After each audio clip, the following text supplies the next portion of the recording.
दोस्तों, इस क्लास में हम आधुनिक भारत के इतिहास से कुछ क्वेश्चन देखेंगे जो आपके आने वाले एग्ज़ाम यूपी टीजीटी पीजीटी के लिए बहुत ही इम्पोर्टेंट हैं। तो इसे पूरा देखिएगा और मुझे कमेंट बॉक्स में बताइएगा कि कितने क्वेश्चन आपके सही हो रहे हैं। तो देखिए, पहला क्वेश्चन है 1453 में किस घटना ने यूरोपीय शक्तियों को भारत के लिए नए समुद्री मार्ग खोजने के लिए मजबूर किया?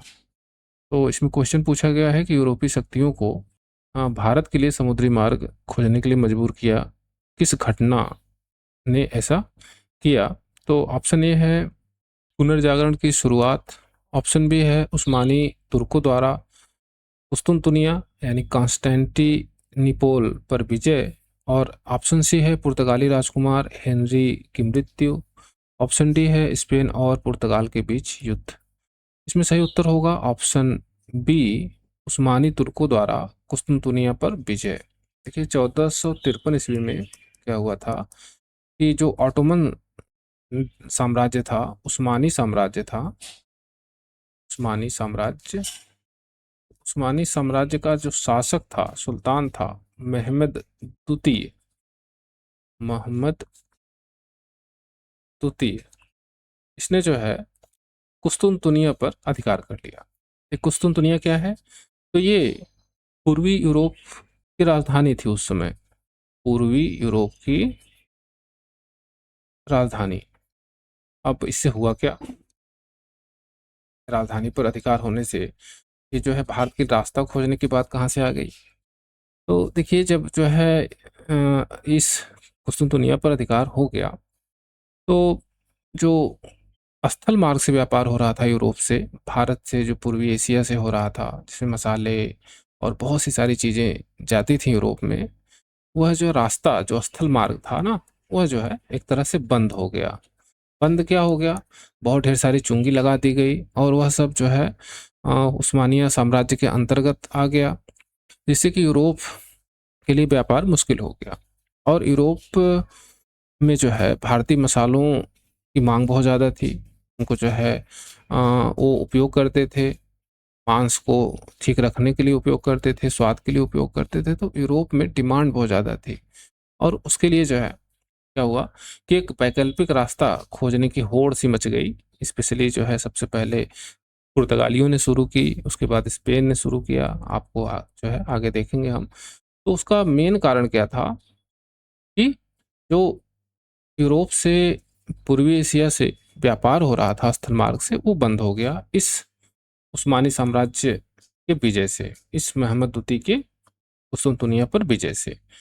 तो इस घटना ने जो है मजबूर किया यूरोपियों को कि एक समुद्री मार्ग खोजा जाए, एक वैकल्पिक समुद्री मार्ग। आगे देखते हैं नेक्स्ट क्वेश्चन। यूरोप में पुनर्जागरण ने भौगोलिक खोजों को कैसे प्रेरित किया? बहुत ही इंपॉर्टेंट क्वेश्चन है कि जो यूरोप में पुनर्जागरण हुआ था, उसने भौगोलिक खोजों को कैसे प्रेरित किया? ऑप्शन ए है इसने वैज्ञानिक चेतना और तार्किकता को बढ़ावा दिया, ऑप्शन बी है इसने नए जहाज़ों और दिशा सूचक यंत्रों के आविष्कार में मदद की, ऑप्शन सी है इसने मानवतावादी मूल्यों और नए मार्गों की खोज की जिज्ञासा जगाई, ऑप्शन डी है उपयुक्त सभी। तो इसमें उत्तर हो जाएगा ऑप्शन डी, उपयुक्त सभी। जो यूरोप में पुनर्जागरण हुआ था, उसने जो है भौगोलिक खोजों को प्रेरित किया। तो कैसे प्रेरित किया? तो उन लोगों में, यूरोपीय वासियों में वैज्ञानिक चेतना का विकास हुआ और तार्किकता को बढ़ावा मिला, जिससे इसने जो है नए जहाज जैसे कैवरल कैवरल ये जो है छोटे छोटे जहाज बनाए गए। इसने जो है भौगोलिक खोजों में मदद की। दिशा सूचक यंत्र जैसे कुतुबनुमा, इसकी खोज हो गई उसी समय। इसने भी जो है इसको प्रेरित किया। और जो है मानवतावादी मूल्य, देखिए इसके पहले जो है चर्च के अधीन थे, ईश्वर के अधीन लोग अपने आप को समझते थे। तो एक मानवतावादी मूल्य का विकास नहीं हो पाया था। जो मानवतावादी मूल्य का विकास हुआ, तो लोगों में साहसी प्रवृत्ति का उदय हुआ। लोगों को जो है इस पृथ्वी पर यश, कीर्ति, धन कमाने की इच्छा जागृत हुई। इससे जो है भौगोलिक खोज करने की प्रेरणा लोगों को मिली। तो सभी ऑप्शन सही है, तो उत्तर हो जाएगा उपयुक्त सभी। देखते हैं नेक्स्ट क्वेश्चन। किस यूरोपीय नाविक ने 1487-88 में केप ऑफ गुड होप उत्तम आशा अंतरिक्ष की खोज की थी। ऑप्शन ए है Vasco da Gama, option B है क्रिस्टोफर कोलंबस, ऑप्शन सी है बार्थोलोम्यू डियास, ऑप्शन डी है एबल तस्मान। इसमें सही उत्तर हो जाएगा option C Bartholomew Dias. Bartholomew Dias ने 1487-88 में जो है केप ऑफ गुड होप की खोज की थी। थोड़ा सा देखें तो जो है बार्थोलोम्यू डियास ये जो है पुर्तगाली नाविक था, पुर्तगाली नाविक। ये जो है भारत के लिए रास्ता खोजने के लिए पुर्तगाल से चला और साउथ अफ्रीका के एकदम दक्षिणी छोर पर पहुंचा। वहाँ से आगे नहीं बढ़ पाया क्योंकि वहाँ जो है बहुत ज़्यादा तूफान चल रहा था और तूफान चलने की वजह से उस जगह का नाम इसने रख दिया Cape of Storm. Cape of Storm ये नाम उस जगह का रख दिया इसने और उसके आगे नहीं जा सका, वापस आ गया। समझ रहे? वापस जब आ जाती है बात जो है पुर्तगाल के राजा जान द्वितीय को बताया, भाई जो है हम वहाँ तक गए थे लेकिन उसके आगे हम नहीं जा पाए क्योंकि बहुत ज़्यादा हवाएं चल रही थी, लोग थक गए थे, नाविक जो थे वो थक भी गए थे, दिक्कतें ज़्यादा हो गई थी। तो राजा जान द्वितीय ने इस केप ऑफ स्टार्म का नाम बदल के केप ऑफ गुड होप कर दिया। क्या कर दिया? Cape of Good Hope. तो ये आप जानते रहिए। और केप ऑफ गुड होप की खोज तब किसने की? बार्थोलोम्यू डियास ने। आगे देखें नेक्स्ट क्वेश्चन। आपके सामने सूची है और एक सूची में है खोजकर्ता और दूसरी सूची में है खोजे गए क्षेत्र। आपको सुमेलित करना है। बहुत ही अच्छा क्वेश्चन है, इस तरह से क्वेश्चन आते भी हैं आपके एग्जाम में, तो आपको जो है सुमेलित करके बताने हैं। तो देखिए पहले हम देखें तो क्रिस्टोफर कोलंबस इसने जो है खोजा था अमेरिका को। वास्को डी गामा ने खोजा था भारत के लिए समुद्री मार्ग। कैप्टन कुक इसने जो है ऑस्ट्रेलिया को खोजा था। एबल तस्मान इसने जो है न्यूजीलैंड को खोजा था। तो इसमें सही उत्तर कौन सा हो जाएगा? सही उत्तर हो जाएगा ऑप्शन ए। देख रहा, 1 का 2, 2 का 1, 3 का 4 और 4 का 3, तो ये सही हो जाएगा। देखते हैं नेक्स्ट क्वेश्चन। नेक्स्ट क्वेश्चन में भी आपको जो है सूची 1 से सूची 2 को मिलाना है। तो सूची 1 में है जो है पुर्तगाली, डच, अंग्रेज, फ्रांसीसी और भारत में आगमन का वर्ष ही सुमेलित करना है आपको। तो देखिए फ्रांसीसी कब आए थे सबसे पहले? तो फ्रांसीसी आए थे 1667 ईस्वी में। 64 में कंपनी बनी, 67 में आए थे। अंग्रेज कब आए? तो 1608 में आए। 1600 में इनकी कंपनी बनी थी और 1608 में जो है आगिर के दरबार में कैप्टन हॉकिंस आया था। पुर्तगाली कब आए? तो 1498 में आए। और डच कब आए? तो 1596 ईस्वी। तो इस तरह से सी का 1, तो देखते हैं सी का 1 किस में है। सी का 1 यहाँ पे आपको दिख रहा है। इसमें सही उत्तर क्या हो जाएगा? ऑप्शन ए का 2, बी का 4, सी का 1, डी का 3। देखते हैं नेक्स्ट क्वेश्चन। इसमें जो है खोजकर्ता है और खोजे गए देश मार्ग, इसको सुमेलित करना है। सूची 1 में खोजकर्ता और सूची 2 में खोजे गए देश। तो देखिए फिर से वही बात हो गई। क्रिस्टोफर कोलंबस ने क्या खोजा था? अमेरिका। बार्थोलोम्यू डियास ने क्या खोजा था? अभी ऊपर हम पढ़ चुके हैं, Cape of Good Hope. Vasco da Gama Bharat के लिए समुद्री मार्ग। और पेट्रो अल्वारेज कैब्राल ने ब्राज़ील, गलती से चला गया था वहाँ, ब्राज़ील खोज लिया था। तो इस तरह से कौन सा सही हो जाएगा? तो ए का 2 यानी ऑप्शन बी, ये सही हो जाएगा ऑप्शन बी। ए का 2, बी का 4, सी का 1 और डी का 3। देखते हैं नेक्स्ट क्वेश्चन। यहाँ पर सूची 1 में है कंपनी और सूची 2 में है प्रथम फैक्ट्री। इसको जो है आपको सुमेलित करना है। तो देखिए जो पुर्तगाली थे उनकी पहली फैक्ट्री यानी कंपनी कहाँ लगी? कोचीन में। कब लगी? 1503 ईस्वी में। डचों की पहली फैक्ट्री कहाँ लगी? तो मसूलीपट्टनम में। अंग्रेजों की औपचारिक पहली फैक्ट्री सूरत में। फ्रांसीसियों की पहली औपचारिक फैक्ट्री सूरत में। बस इन दोनों में टाइम में डिफरेंस है। 1613 में जो है अंग्रेजों ने लगाया था पहली फैक्ट्री सूरत में, और फ्रांसीसियों ने सूरत में ही पहली फैक्ट्री स्थापित की 1668 ईस्वी में। इस बात को जानते रहिए। देखते हैं नेक्स्ट क्वेश्चन। सूची 1 सूची 2 को मिलाना है। सूची 1 में क्या है? स्थान है, और सूची 2 में क्या है? तो यूरोपीय शक्ति का केंद्र है। आपको सुमेलित करना है।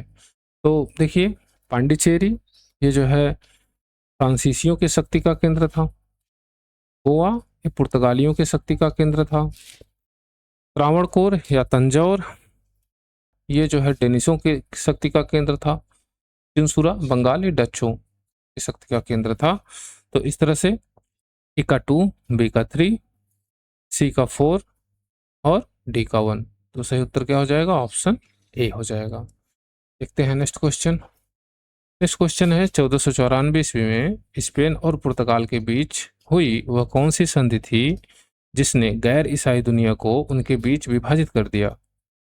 ऑप्शन ए है पेरिस की संधि, ऑप्शन बी है टारडेसिलस की संधि, ऑप्शन सी है साउ गैब्रियल की संधि, और ऑप्शन डी है लिस्बन की संधि। तो इसमें सही उत्तर हो जाएगा टारडेसिलस की संधि। इसने जो है पुर्तगाली और स्पेन के बीच जो है ईसाई और गैर ईसाई दुनिया के बीच को विभाजित कर दिया था। क्या हुआ था? तो देखिए, जब कोलंबस ने अमेरिका खोजा 1492 में, अमेरिका की खोज हुई, कोलंबस ने किया एक तरह से। हालांकि मध्य भूमि में नहीं जा पाया था वो, उसने जो है बहामास को ही खोजा था। लेकिन हम मान लेते हैं कि 1492 ईस्वी में ही अमेरिका खोजा गया। उसके बाद जो है एक विवाद हो गया कि इस पर अधिकार किसका होगा। स्पेन का, पुर्तगाल का। पुर्तगाली भी जो है अपना अधिकार बताने लगे। तब जो है वहाँ का pope Alexander sixth Alexander sixth ने मध्यस्थता की कि भाई जो है आप लोग इस तरह विवाद न करिए, बल्कि जो है एक काल्पनिक रेखा खींच लीजिए।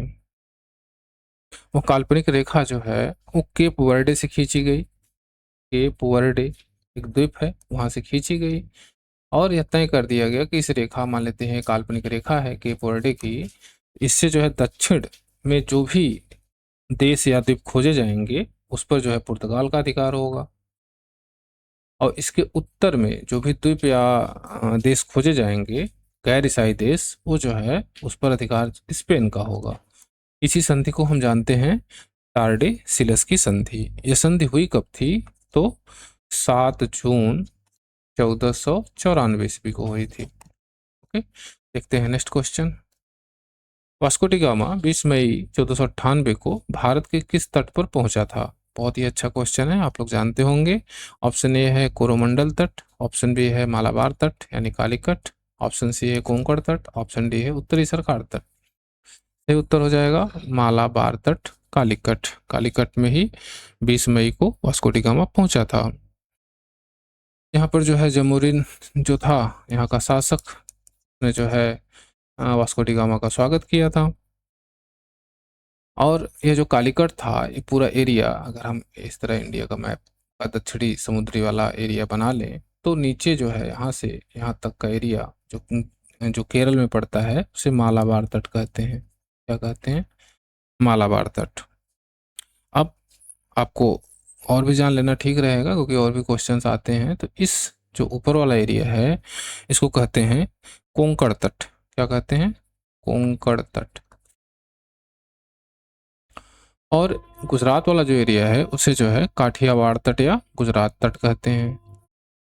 ठीक है, तटों के बारे में जानकारी जरूरी है, क्योंकि हो सकता है कि कल को क्वेश्चन पूछ ले कि कैप्टन हॉकिंस किस तट पे आया था। तो आप लोग मुझे कमेंट बॉक्स में बताइएगा।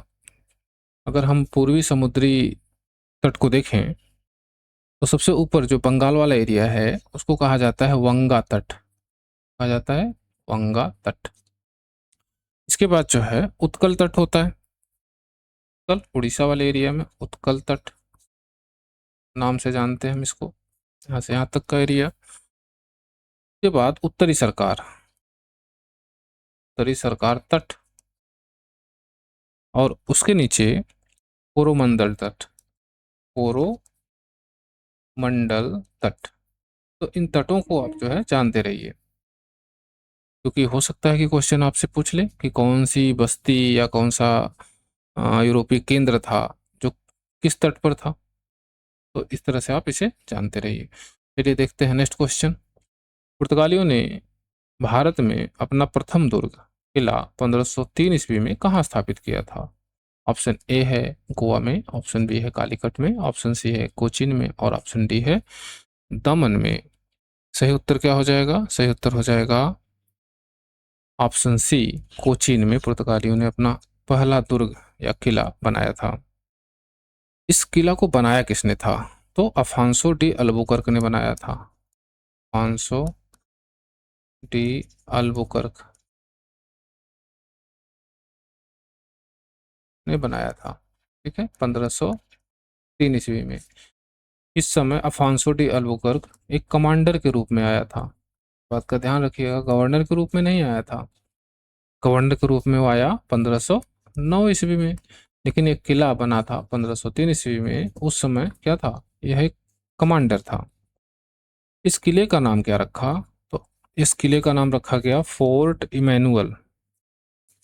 फोर्ट इमैनुअल बहुत इंपॉर्टेंट है, आपसे पूछा जा सकता है कि पुर्तगालियों ने जो पहला किला बनाया था उसका नाम क्या था? तो फोर्ट इमैनुअल। ये इमैनुअल कौन था? तो ये पुर्तगाल का राजा था उस समय, इमैनुअल प्रथम। इसी के नाम पर ये जो पहला दुर्ग बनाया गया, किला बनाया गया, उसका नाम रखा गया। आगे देखिए next question. Blue water policy, नीला जल नीति का प्रतिपादन किस पुर्तगाली गवर्नर ने किया था? बहुत ही इंपॉर्टेंट क्वेश्चन है, कई बार पूछा गया है। ऑप्शन ए है Alfonso de Albuquerque, option B है Francisco de Almeida, option C है Nino de Cunha, option D है पेड्रो अल्वारेज कैब्रॉल। सही उत्तर क्या हो जाएगा? सही उत्तर हो जाएगा Francisco de Almeida, option B. Francisco de Almeida ने ब्लू वाटर पॉलिसी नीति यह जो है प्रतिपादित की थी, लागू की थी। कहाँ पर? तो हिंद महासागर में। हिंद महासागर में। हिंद महासागर में किस लिए? देखिए, वो जो है हिंद महासागर में व्यापारिक एकाधिकार चाहते थे, और इस ब्लू वाटर पॉलिसी के तहत उनको जो है व्यापारिक एकाधिकार मिल भी गया था। पूरे हिंद महासागर को उसने कब्जा लिया था पुर्तगालियों ने, और उस पर जो है एक तरह से वो राज कर रहे थे। और इस ब्लू वाटर पॉलिसी के पीछे उद्देश्य क्या था?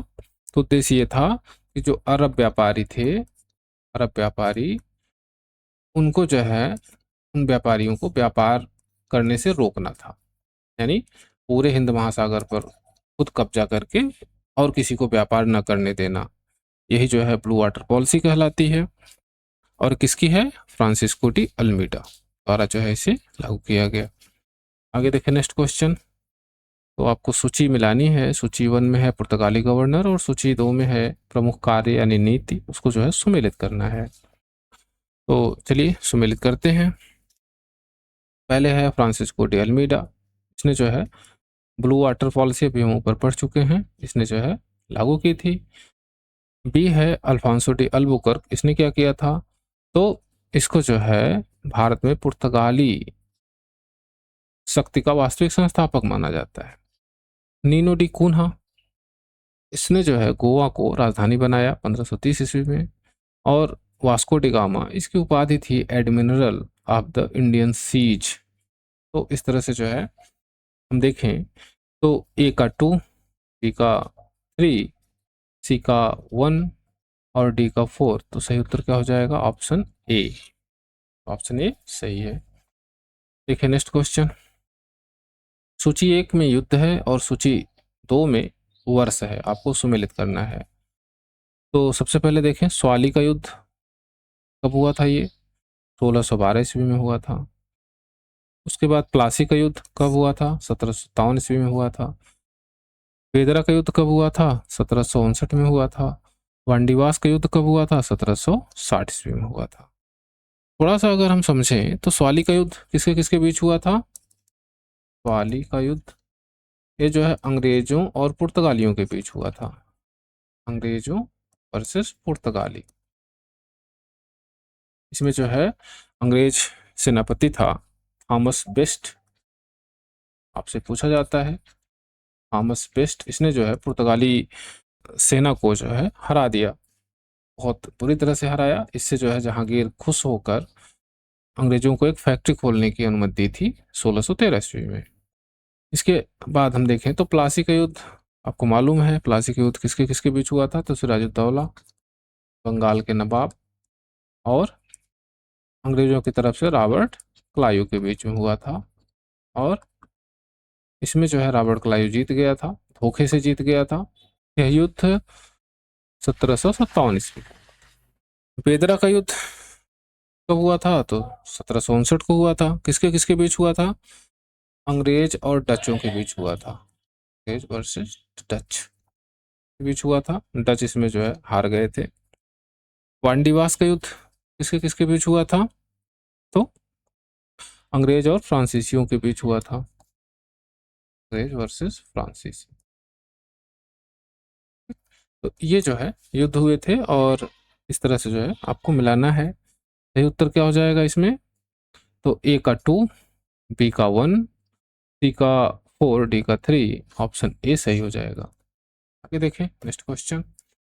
डच ईस्ट इंडिया कंपनी की स्थापना कब हुई? ऑप्शन ए है 1600 में, ऑप्शन बी है 1602 में, ऑप्शन सी है 1605 में, ऑप्शन डी है 1596 ईस्वी में। तो आपको बताना है कि डच ईस्ट इंडिया कंपनी की स्थापना कब हुई थी? 1602 ईस्वी में हुई थी। इसको VOC के नाम से भी जानते हैं, वेरिंगडे ओस्ट इंडिसे कंपनी। ये जो है विश्व की पहली ज्वाइंट स्टॉक कंपनी मानी जाती है। ज्वाइंट स्टॉक कंपनी, पहली ज्वाइंट स्टॉक कंपनी है डच ईस्ट इंडिया कंपनी।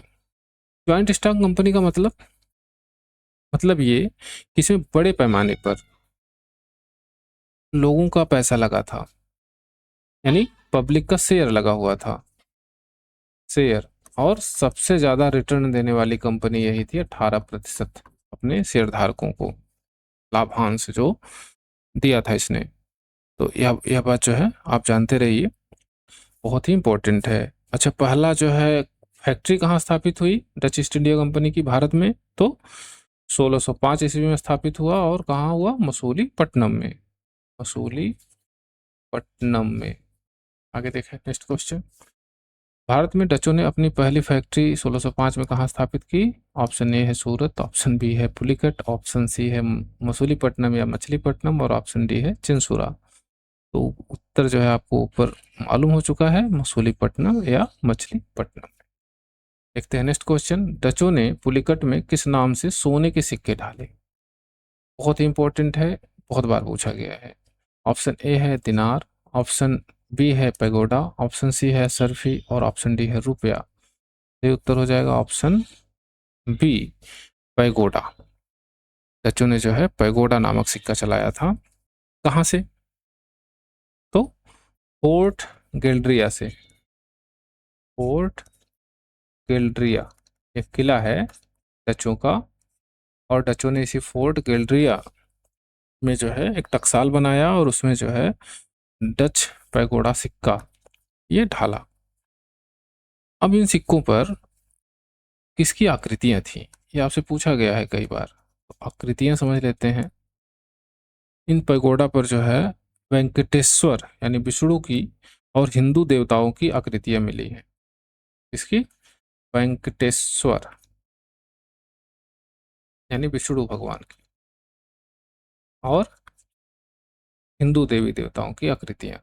तो आप ये जानते रहिए, यहाँ कन्फ्यूजन हो जाएगा आपको। पैगोडा पे हिंदू देवी देवताओं की आकृतियां थी। आगे देखें नेक्स्ट क्वेश्चन। इस युद्ध के बाद भारत में डच शक्ति पूरी तरह समाप्त हो गई और उनका ध्यान इंडोनेशिया की ओर चला गया। तो आपसे वह युद्ध पूछा जा रहा है जिससे डच शक्ति पूरी तरह समाप्त हो गई। ऑप्शन ए है प्लासी का युद्ध, ऑप्शन बी है बेदरा का युद्ध, ऑप्शन सी है वांडीवास का युद्ध और ऑप्शन डी है स्वाली का युद्ध। यही उत्तर हो जाएगा ऑप्शन बी बेदरा का युद्ध 1759। देखते हैं बेदरा का युद्ध किसके किसके बीच हुआ। अभी हम ऊपर जान चुके हैं, अंग्रेजों और डचों के बीच। और इसमें जो है डच पूरी तरह से हार गए और इन्होंने अपना पूरा ध्यान इंडोनेशिया पर केंद्रित कर लिया। आगे देखें नेक्स्ट क्वेश्चन।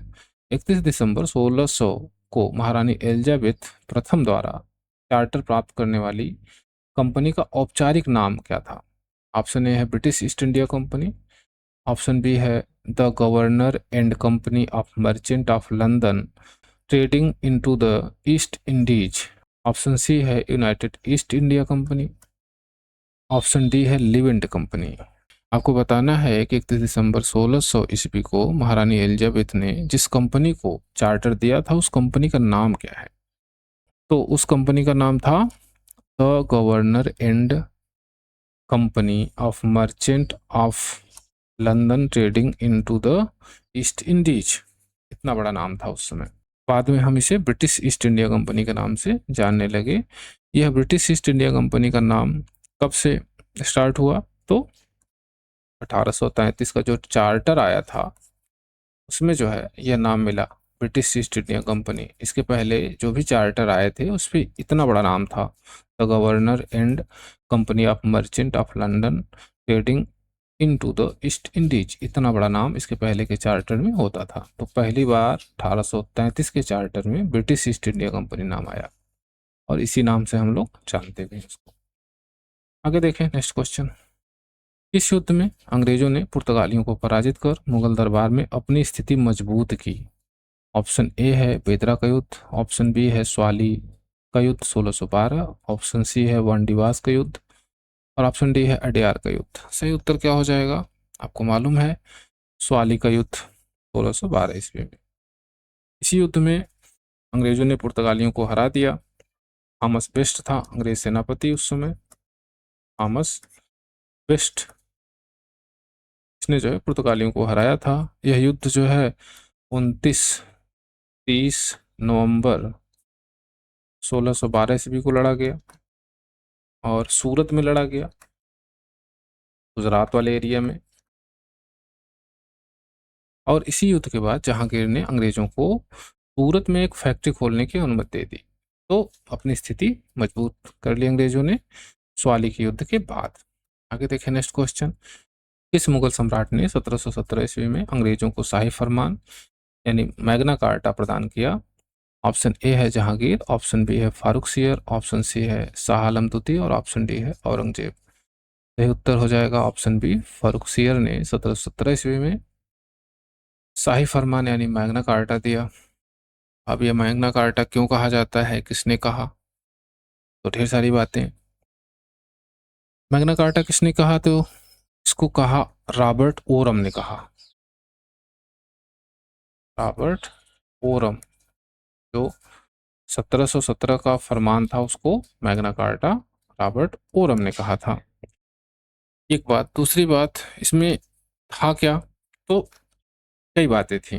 जैसे बंगाल के परिप्रेक्ष्य में बात करें तो कहा गया कि भाई 3000 रुपये वार्षिक दे दो अंग्रेजों से, वार्षिक दो और बंगाल में मुक्त व्यापार करो। पहली बात, इसके लिए एक दस्तक दिया गया, पास दिया गया। सूरत के लिए कहा गया 10,000 रुपये वार्षिक दो और सूरत में जो है मुक्त व्यापार करो। इसके अलावा बॉम्बे में सिक्के ढालने की अनुमति दी गई कि बॉम्बे में जो है आप सिक्का ढाल सकते हो मुंबई में। कलकत्ता के आसपास का एरिया जो है गांव जो है आप किराए पर ले सकते हो। तो ये सारी बातें जो है इस शाही फरमान में थी, इसीलिए रॉबर्ट ओरम ने इसे मैग्ना कार्टा कहा। आगे देखें नेक्स्ट क्वेश्चन। कलकत्ता शहर की नींव 3 गांव सुतानाती गोविंदपुर कालीकाता को मिलाकर किसने रखी। ऑप्शन ए है गैरोल्ड अंगियार ने, ऑप्शन बी है चाप चारनाक ने, ऑप्शन सी है चार्ल्स हायर ने और ऑप्शन डी है थॉमस स्मिथ ने। सही उत्तर हो जाएगा ऑप्शन बी, चाप चारनाक ने कोलकाता की नींव रखी है। कब रखी, तो 1690 ईस्वी में। हुआ क्या था, तो बंगाल का सूबेदार था अजीम उस अजीम उस शान। इसने जो है महज 1200 रुपये में अंग्रेजों को 3 गांव दे दिए। 3 गांव कि 1200 रुपया दीजिए, 3 गांव का राजस्व आप वसूलिए। वह 3 गांव कौन कौन से थे, तो सूतानाती था, गोविंदपुर और कोलिकाता। इन तीनों गांवों को मिलने के बाद जाप चारनाक ने कोलकाता नामक शहर की नींव रखी। और वह कब रखी थी, 1690 ईस्वी में। इसी कोलकाता में एक किला बनाया गया, फोर्ट विलियम। तो फोर्ट विलियम कहाँ था, कोलकाता में, यानी बंगाल में था। मुझे बताइएगा कि अंग्रेजों ने अपना पहला किला कहाँ बनाया था, कमेंट बॉक्स में जरूर बताइएगा। देखते हैं next question. Danish east India company ने अपनी पहली फैक्ट्री 1620 ईस्वी में कहाँ स्थापित की। ऑप्शन ए है श्रीरामपुर बंगाल में, ऑप्शन बी है टैंकूबर तंजौर तमिलनाडु में, ऑप्शन सी है सूरत में, और ऑप्शन डी है नागापट्टनम में। सही उत्तर हो जाएगा टैंकूबर तंजौर या तमिलनाडु में डेनिसों ने अपनी पहली फैक्ट्री बनाई थी 1620 ईस्वी में। आगे देखें नेक्स्ट क्वेश्चन। डेनिस कंपनी ने अपनी सभी भारतीय बस्तियां अंग्रेजों को कब बेच दी थी। ऑप्शन ए है 1825 ईस्वी में, ऑप्शन बी है 1845 ईस्वी में, ऑप्शन सी है 1858 ईस्वी में, और ऑप्शन डी है 1760 ईस्वी में। इसमें सही उत्तर हो जाएगा 1845 ईस्वी में डेनिसों ने अपनी सभी भारतीय बस्तियां अंग्रेजों को बेच दी। कब बेच दी, 1845 ईस्वी में, 11 अक्टूबर 1845। कितने में बेच दी, तो 1,25,000 पाउंड में बेच दी। 1,25,000 पाउंड में ये बेच दी थी। ध्यान रखने वाली बात यह है, 2 स्थान हैं जिसको डेनिसों ने अंग्रेजों को नहीं बेचा था। पहला है श्रीरामपुर, ये जो है डेनिसों का मुख्यालय था, इसको जो है नहीं बेचा गया।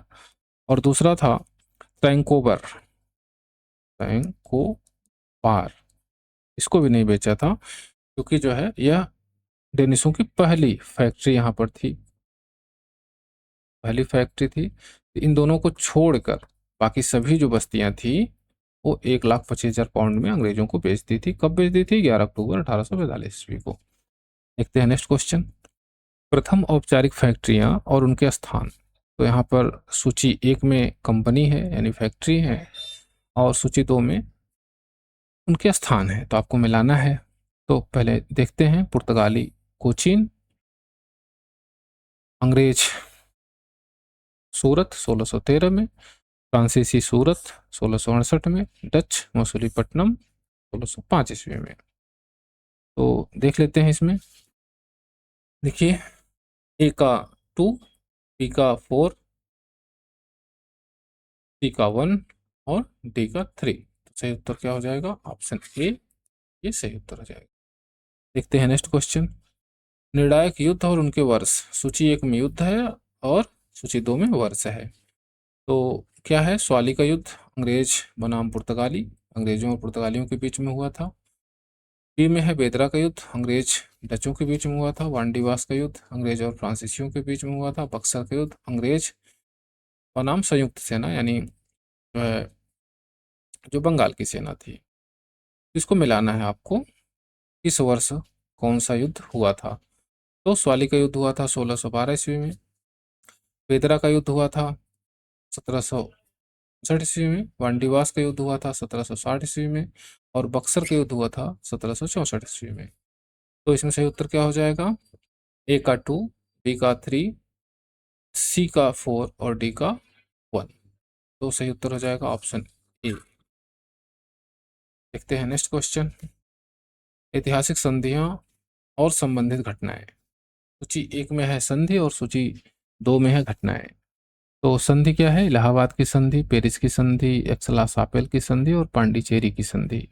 इलाहाबाद की संधि किस घटना से संबंधित है, तो इलाहाबाद की संधि बक्सर के युद्ध के परिणाम स्वरूप हुई थी, बक्सर के युद्ध के बाद हुई थी। पेरिस की संधि 1763 में जो हुई थी, ये जो है तृतीय कर्नाटक युद्ध की समाप्ति के बाद हुई थी। यक्षला सापेल की संधि, ये जो है प्रथम कर्नाटक युद्ध की समाप्ति के बाद हुई थी। और पांडिचेरी की संधि द्वितीय कर्नाटक युद्ध के बाद हुई थी। तो अब हम देखें कूट में, तो ए का 2, बी का 4, सी का 1 और डी का 3। सही उत्तर हो जाएगा ऑप्शन ए। आगे देखें नेक्स्ट क्वेश्चन। तो महत्वपूर्ण व्यक्ति हैं और उनकी भूमिका या उपलब्धि है। सूची 1 में व्यक्ति हैं और सूची 2 में है विशेषता या कार्य। व्यक्ति कौन कौन है? Francisco de Almeida, Job Charnock, Charles Eyre, Francis Day. और यहाँ पे जो है कार्य दिया हुआ है। तो सबसे पहले देखते हैं फ्रांसिस्को डी अल्मीडा। तो फ्रांसिस्को डी अल्मीडा संबंधित हैं ब्लू वाटर पॉलिसी से। जाप चारनाक ये कलकत्ता का संस्थापक है। चार्ल्स आयर ये फोर्ट विलियम कलकत्ता जो अंग्रेजों का किला था उसका प्रथम अध्यक्ष है। फ्रांसिस डे ये मद्रास का संस्थापक है। तो इस तरह से कूट में हम देखें तो ए का 2, बी का 4, सी का 1 और डी का 3। सही ऑप्शन हो जाएगा ए, ये जो है सही हो जाएगा। आगे देखें नेक्स्ट क्वेश्चन। प्रशासनिक अधिनियम और प्रमुख प्रावधान। सूची 1 में अधिनियम है और सूची 2 में उनकी विशेषता है, आपको बतानी है। तो अधिनियम है regulating act, Pitt's India act, charter act और 1786 का अधिनियम। और क्या क्या विशेषताएं थी ये आपको सुमेलित करनी है। तो रेगुलेटिंग एक्ट के तहत कलकत्ता में एक सर्वोच्च न्यायालय की स्थापना की गई। पिट्स इंडिया एक्ट के तहत बोर्ड ऑफ कंट्रोल बनाया गया। चार्टर एक्ट 1853 द्वारा सिविल सर्विसेज हेतु खुली प्रतियोगिता परीक्षा का सिद्धांत अपनाया गया।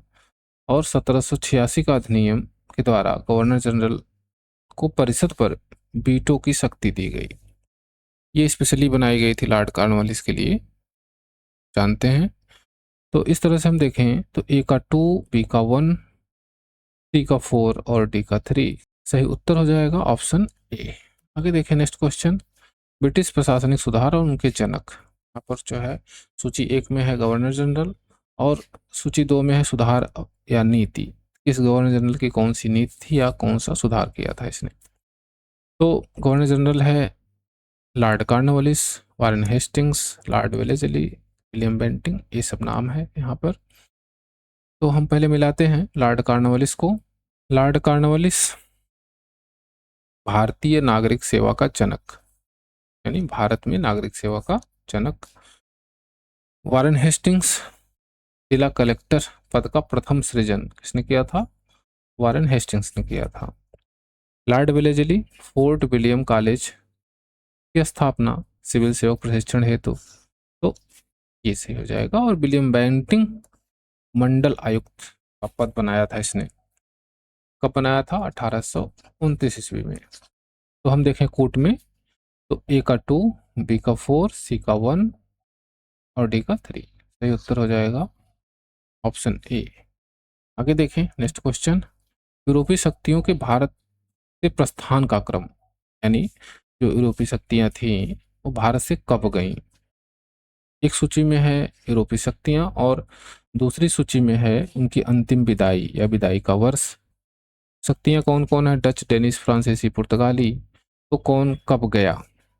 तो डच कब गए? डच गए 1825 ईस्वी में। डेनिश कब गए?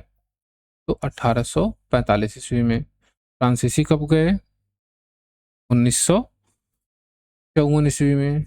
और पुर्तगाली ये सबसे लास्ट में गए 1961 ईस्वी में। सबसे पहले आए थे और सबसे अंत में पुर्तगाली ही गए। तो इस तरह से हम कोट में देखें ए का 2, बी का 3, सी का 4 और डी का 1। तो सही उत्तर हो जाएगा ऑप्शन ए। आगे देखें नेक्स्ट क्वेश्चन। क्षेत्रीय व्यापारिक वस्तुएं और यूरोपीय केंद्र। तो सूची 1 में है क्षेत्र या शक्ति और सूची 2 में है प्रमुख व्यापारिक वस्तु। तो उस क्षेत्र में कौन सी व्यापारिक वस्तु थी आपको बतानी है। तो बिहार में जो यूरोपीय व्यापारी थे वो जो है कौन सी व्यापारिक वस्तु का व्यापार कर रहे थे। उसी तरह कोरोमंडल तट में बताना है, उसी तरह मालाबार तट में बताना है, उसी तरह बंगाल में बताना है। तो बिहार में जो इम्पोर्टेंट वस्तु थी, व्यापारिक वस्तु, वो था सोरा। सबसे ज़्यादा जो है सोरा और अफीम ये जो है बिहार से सप्लाई होता था, बिहार से जाता था। कोरोमंडल तट जहाँ डच थे, डचों ने जो है सबसे ज़्यादा कोरोमंडल तट से सूती वस्त्र का निर्यात किया था, सूती वस्त्र। मालाबार तट जहाँ पुर्तगाली थे, तो मालाबार तट से सबसे ज़्यादा जो है मसाले यानी काली मिर्च ये सप्लाई होता था। और बंगाल यानी ईस्ट इंडिया कंपनी थी, वहाँ पर बंगाल से सबसे ज़्यादा नील, यहाँ पर नील का सप्लाई होता था, निर्यात होता था एक तरह से। तो हम यहाँ देखें तो ए का 2, बी का 1, सी का 4 और डी का 3 सही उत्तर हो जाएगा ऑप्शन ए। आगे देखें नेक्स्ट क्वेश्चन। बक्सर के युद्ध 1764, पक्ष और सेनापति, यहाँ पर जो है पक्ष दिया हुआ है शासक, दूसरे जो है उनकी भूमिका यानी पद दिया हुआ है, तो आपको मिलाना है। जैसे मीर कासिम, शुजाउद्दौला, शाह आलम द्वितीय, हेक्टर मुनरो, यहाँ पर जो है कौन क्या था ये आपको उसकी जो है पद को बताना है। तो मीर कासिम ये जो है बंगाल का अपदस्थ नवाब था। शुजाउद्दौला ये कौन था भाई, ये जो है अवध के नवाब थे। शाह आलम द्वितीय ये मुगल सम्राट थे। और हेक्टर मुनरो ये जो है ब्रिटिश सेना का नेतृत्व इसी ने किया था। तो अब हम देखें कूट, ए का 1, बी का 3, सी का 2 और डी का 4 सही उत्तर हो जाएगा ऑप्शन ए। आगे देखें नेक्स्ट क्वेश्चन। फ्रांसीसी ईस्ट इंडिया कंपनी की प्रकृति के संदर्भ में कौन सा कथन सत्य है, आपको बताना है। फ्रांसीसी ईस्ट इंडिया कंपनी की प्रकृति, ऑप्शन ए है वह पूरी तरह से निजी व्यापारिक कंपनी थी। ऑप्शन बी है इसका 60% स्वामित्व फ्रांसीसी सम्राट का था और यह सरकारी नियंत्रण में थी। ऑप्शन सी है इसमें केवल व्यापारियों का साझा निवेश था। ऑप्शन डी है यह ब्रिटिश कंपनी की तरह संसद के प्रति जवाबदेह थी। तो इसमें सही उत्तर हो जाएगा ऑप्शन बी, इसका 60% स्वामित्व फ्रांसीसी सम्राट का था और यह सरकारी नियंत्रण में थी, फ्रांसीसी ईस्ट इंडिया कंपनी। आगे देखें नेक्स्ट क्वेश्चन। नेक्स्ट क्वेश्चन है निम्नलिखित में से किसने पहली बार यूरोपीय सेना को भारतीय राज दरबारों में भारतीय व्यय पर नियुक्त करवाने की नीति यानी सहायक संधि का पूर्वगामी शुरू की, यानी किसने जो है सहायक संधि ये शुरू की जिसमें जो है भारतीय व्यय पर पैसा जो है भारतीय शासक देंगे और सेना कौन होगी, यूरोपीय होगी। तो यह शुरुआत किसने की। ऑप्शन ए है रॉबर्ट क्लाइव ने की थी। ऑप्शन बी है लॉर्ड वेलेजली। ऑप्शन सी है जोसेफ फ्रांसवा डुप्ले और ऑप्शन डी है वारेन हेस्टिंग। तो सही उत्तर हो जाएगा जोसेफ फ्रांसवा डुप्ले ने जो है सबसे पहले इसी ने यह काम किया था, सहायक संधि की बात की थी। इसके बाद जो है लॉर्ड वेलेजली ने इसे संस्थागत रूप दिया, आप जानते हैं, लेकिन सबसे पहले किसने शुरू की थी, तो डुप्ले ने ही शुरू की थी। तो सही उत्तर डुप्ले हो जाएगा। आगे देखें नेक्स्ट क्वेश्चन। वांडीवास का युद्ध 1760 ईस्वी के संदर्भ में विचार करिए। 3 कथन दिए हुए, आपको विचार करके ये बताना है कि कौन कौन से कथन इसमें सही हैं और कौन कौन से गलत हैं। कथन 1 है यह युद्ध अंग्रेजों और फ्रांसीसियों के बीच लड़ा गया। कथन 2 है इसमें ब्रिटिश सेना का नेतृत्व सर आयर कोर्ट ने किया। कथन 3 है इस युद्ध के बाद भारत में फ्रांसीसी साम्राज्य की संभावनाएं समाप्त हो गईं। अब आपको बताना है कि कौन कौन सा सही है। तो देखते हैं। देखिए यह युद्ध अंग्रेजों और फ्रांसीसियों के बीच लड़ा गया, ये तो एकदम सही है, तो कोई दिक्कत नहीं है। इसमें ब्रिटिश सेना का नेतृत्व सर आयर कोर्ट ने किया था, यह भी बात सही है, सर आयर कोर्ट ने ब्रिटिश सेना का नेतृत्व किया था। फ्रांसीसियों की तरफ से काउंट डी लाली ने किया था नेतृत्व, काउंट डी लाली ने फ्रांसीसियों की तरफ से नेतृत्व किया था। इस युद्ध के बाद फ्रांसीसी साम्राज्य की संभावनाएं समाप्त हो गईं, तो यह बात भी सही है। वांडीवास के युद्ध के बाद फ्रांसीसी वो जो है सेना नहीं रख सकते थे, केवल जो है व्यापार कर सकते थे। इसके बाद जो है पेरिस की संधि हुई, उसमें सारी बातें हुई कि जो है वो सेना नहीं रख सकते, किलेबंदी नहीं कर सकते, हाँ, जो है वो व्यापार कर सकते थे। तो इस तरह से ऑप्शन डी सही हो जाएगा, 1, 2, 3 सभी। चलते हैं, देखते हैं नेक्स्ट क्वेश्चन। कर्नाटक के प्रथम युद्ध का वह कौन सा कारण था जिसने तात्कालिक रूप से भड़काया? यानी जो कर्नाटक का प्रथम युद्ध था उसका जो है तात्कालिक कारण आपको बताना है। ऑप्शन ए है डुप्ले की महत्वाकांक्षा, ऑप्शन बी है कर्नाटक के नवाब अनवरुद्दीन का हस्तक्षेप, ऑप्शन सी है अंग्रेज कोमोडोर बर्नेट द्वारा फ्रांसीसी जहाज़ों का अधिग्रहण, और ऑप्शन डी है पांडिचेरी की किलेबंदी। तो सही उत्तर हो जाएगा अंग्रेज बर्नेट द्वारा फ्रांसीसी जहाज़ों का अधिग्रहण कर लेना। ये जो है कर्नाटक के प्रथम युद्ध का तात्कालिक कारण था। ये जो है ट्रिगर पॉइंट था। समस्याएं तो पहले से थी क्योंकि जो है प्रथम कर्नाटक युद्ध ऑस्ट्रिया के उत्तराधिकार के युद्ध का विस्तार था भारत में उसका, लेकिन उसका जो ट्रिगर पॉइंट माना जाता है वो बर्नेट द्वारा कुछ फ्रांसीसी जहाज़ों का पर हमला करके उसे लूट लेना, उसको अपने कब्जे में ले लेना। आगे देखें नेक्स्ट क्वेश्चन।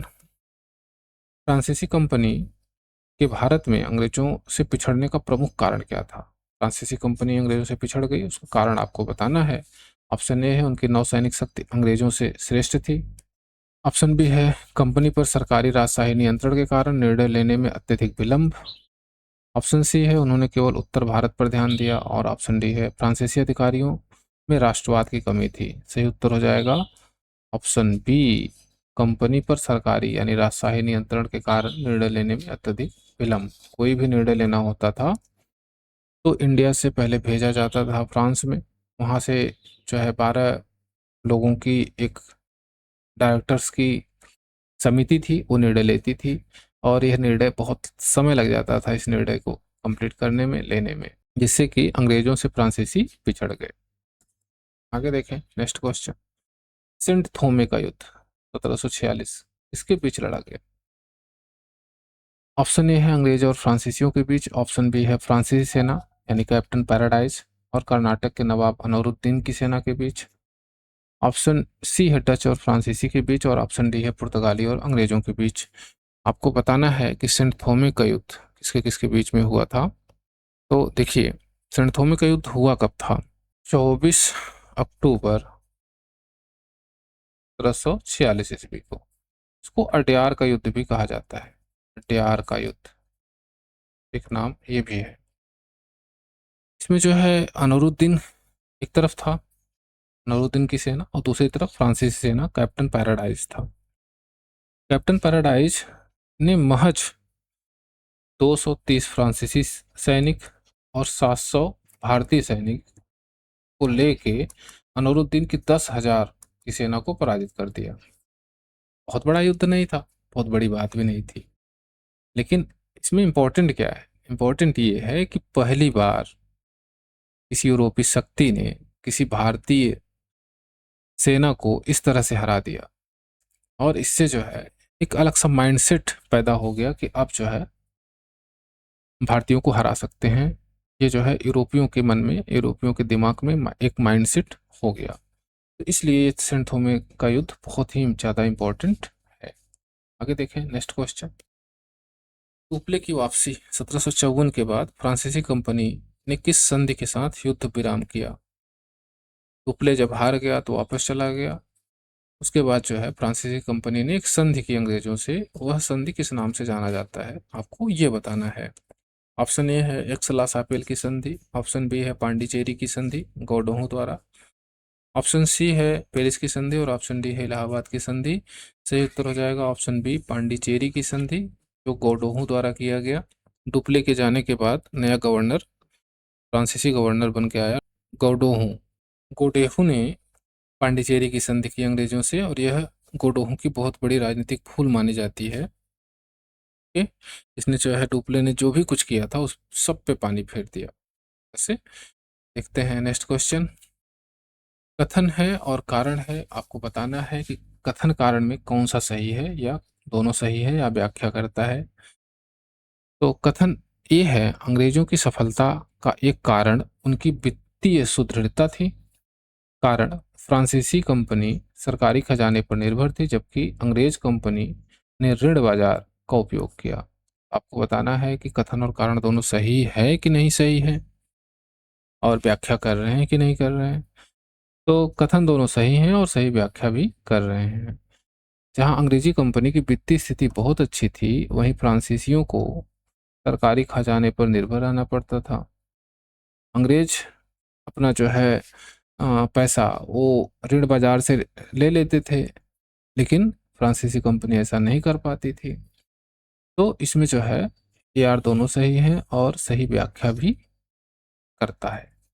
तो ऑप्शन ए सही हो जाएगा। आगे देखें नेक्स्ट क्वेश्चन। यक्षलासापेल 1748 की संधि के परिणाम स्वरूप क्या हुआ? सलासापेल हुआ तो उसके बाद क्या हुआ? ऑप्शन ए फ्रांसीसियों को मद्रास मिल गया। ऑप्शन बी अंग्रेजों को मद्रास वापस मिल गया। फ्रांसीसियों को उत्तरी अमेरिका में लुइसबर्ग मिल गया। ऑप्शन सी है डचों का निष्कासन हुआ और ऑप्शन डी है डुप्ले को वापस बुला लिया गया। तो यक्षलासापेल के परिणाम स्वरूप क्या हुआ आपको ये बताना है। इसमें सही उत्तर हो जाएगा ऑप्शन बी, अंग्रेजों को मद्रास वापस मिल गया और फ्रांसीसियों को उत्तरी अमेरिका में लुइसबर्ग यह मिल गया। ठीक? देखते हैं नेक्स्ट क्वेश्चन। बंगाल में फ्रांसीसी शक्ति का मुख्य केंद्र कौन सा था जिसे 1692 में स्थापित किया गया? ऑप्शन ए है हुगली, ऑप्शन बी है कासिम बाजार, ऑप्शन सी है चंद्रनगर और ऑप्शन डी है बालासोर। आपको फ्रांसीसी शक्ति का मुख्य केंद्र बताना है, वो भी बंगाल में। तो कौन सा है? Option C Chandannagar. यह जो है 1692 में यह केंद्र बनाया गया फ्रांसीसियों द्वारा, चंद्रनगर। अब हम इसके आगे देखेंगे नेक्स्ट क्लास में। आपको कितने क्वेश्चन आ रहे थे आप मुझे कमेंट बॉक्स में ज़रूर बताइएगा, और डिटेल में अगर आपको क्वेश्चन आंसर चाहिए तो भी कमेंट बॉक्स में मुझे बताइए, तो मैं सभी क्वेश्चंस का डिटेल कर दूंगा और ज़्यादा। ठीक है, मिलते हैं नेक्स्ट क्लास में।